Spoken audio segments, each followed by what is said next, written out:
अनुच्छेद 365 का संबंध राष्ट्रपति शासन से है, और उसके बाद कोई एक और अनुच्छेद 368 का संबंध संविधान के संशोधन से है। ये क्या होता है? ट्रैप होता है, ट्रैप।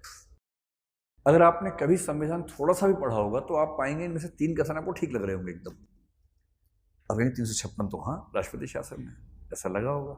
1-2 बच्चे ऐसे भी कहते हैं हाँ हाँ हाँ एकदम ठीक बात है। 360 वित्तीय आपात है, सब जानते हैं, कौन नहीं जानता है? आप अधिकांश लोग जानते ही होंगे आप में से। नहीं जानते तनाव मत लीजिएगा, हम ये मान के चलने के अब 0 लेवल पे आए हैं, ये सब पढ़ाया जाएगा क्लास में। और जिन्होंने थोड़ा बहुत पढ़ा है वो जानते हैं 368 जो है वो संशोधन के बारे में सब जानते हैं। अब वो ऑप्शन देंगे, चारों सही हैं, 1, 2 और 4 सही हैं किंतु 3 गलत है, 1 और 3 सही हैं किंतु 2 और 4 गलत हैं, ऐसे ऐसे करके। अब इन 4 में से एक स्टेटमेंट ऐसी है कि अनुच्छेद 365 का संबंध राष्ट्रपति शासन से है, और जो बच्चे बाकी तीनों कथन में ऐसे ऐसे कर रहे थे, इस वाले कथन में ऐसे ऐसे कर रहे थे कि ना ये गलत बात है, और वो पहचान गए कहाँ गलत है। और मजे की बात क्या है, ये भी सही बात है। आर्टिकल 365 हमारे संविधान का एक बहुत यूनिक आर्टिकल है, जिसमें लिखा हुआ है कि अगर कोई राज्य सरकार केंद्र सरकार के निर्देश मानने से मना करती है तो राष्ट्रपति के लिए ये मानना उचित होगा कि राज्य में संविधान के अनुसार शासन चलाया जाना संभव नहीं रहा है, जिसका मतलब है कि राष्ट्रपति शासन लगा सकते हैं। अब वो कर क्या रहे हैं कि 3 सवाल जानबूझ के वो पूछेंगे जो सबको आते हैं, चौथा एक घुसा देंगे बीच में जो बहुत कम लोगों ने पढ़ा हुआ है, और चॉइसेस ऐसी देंगे कि अगर आपको ये वाला एक नहीं आता होगा तो चॉइस भी ठीक से नहीं बनेगी। हालांकि कहीं कहीं बन जाती है चॉइस ऐसी, कहीं कहीं नहीं बन पाती है। और इसका मतलब क्या हुआ कि प्रीलिम्स क्वालिफाई करने के लिए कौन सी स्किल चाहिए? बहुत माइन्यूट तरीके से, बहुत बारीक तरीके से चीज़ों को पढ़ने और समझने की तकनीक चाहिए। तो प्रीलिम्स के लिए कोई आपसे पूछे क्या तकनीक चाहिए, मैं 2 शब्दों का इस्तेमाल कर रहा हूँ, इनको चाहे तो नोट कर लें। माइन्यूट स्टडीज, बारीक अध्ययन, बहुत बारीक अध्ययन करना है। जहां जहां से मामला फंस सकता है ना, उसको नोट करते चलिए कि अच्छा ये मामला ऐसा है, यहां ना फंस जाए, उसको नोट करने की आदत डालिए।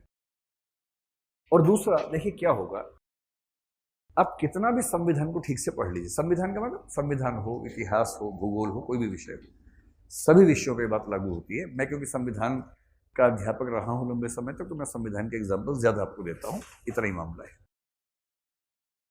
आप कितना भी ध्यान से पढ़ेंगे तो कुछ ना कुछ ऐसी पॉइंट्स छूट ही जाएंगे जो एग्जाम में पूछ लिए जाएंगे, फिर आप फंस जाएंगे। इसका तरीका क्या होता है? इसका तरीका ये होता है कि 10,000 प्रश्नों का अभ्यास, 10,000 प्रैक्टिस क्वेश्चंस आपको कम से कम प्रीलिम्स के लिए, प्रीलिम्स से पहले कर लेने हैं। और जिसने 10,000 प्रश्नों का अभ्यास कर लिया प्रीलिम्स के लिए, मेरा विश्वास ये है कि अगर उसका सोचने समझने का तरीका ठीक है, पढ़ने का तरीका ठीक है, तो इतने प्रश्नों का अभ्यास प्लस करंट अफेयर्स देख लिए हैं तो प्रीलिम्स रुकने का मतलब बनता नहीं है। और ये मैं तब कह रहा हूं जब मैं जानता हूं कि 1 या 2 प्रश्न आपके लैंग्वेज की वजह से गलत हो सकते हैं, क्योंकि अनुवाद कितना भी अच्छा हो कहीं ना कहीं कंफ्यूजन हो ही जाता है उसमें। थोड़ा सा इंग्लिश को भी देखने समझने की आदत डालिएगा।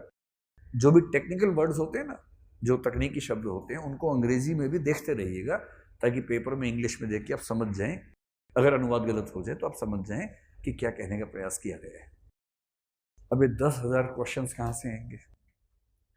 इस समस्या के समाधान के लिए हमने खुद 2 साल पहले एक चैलेंज अपने हाथ में लिया और एक बुक सीरीज पब्लिश की जिसका नाम है PPS, प्रीलिम्स प्रैक्टिस सीरीज।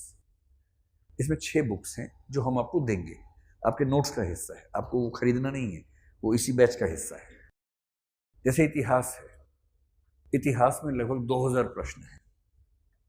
ऐसी पॉलिटी है, ऐसी भूगोल है, पर्यावरण है, सब में हमने 1000, 1500, 2000 जितने प्रश्न बन सकते हैं वो इकट्ठे करके, और कैसे किया हुआ है, टॉपिक वाइज प्रश्न है। जैसे इकोनॉमी है, बजट पढ़ा तो बजट पे प्रश्न मिल गए आपको सारे के सारे।